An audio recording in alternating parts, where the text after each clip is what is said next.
Today we have the 2020 Ford Tourneo Custom. This is a hybrid electric vehicle.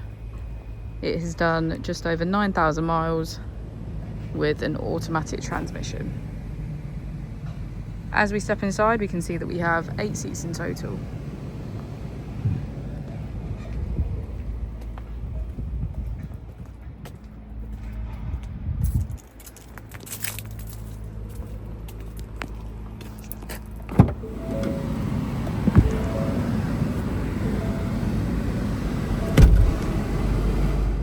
To the left of our steering wheel, we have cruise control as a feature, and on the right we have voice control.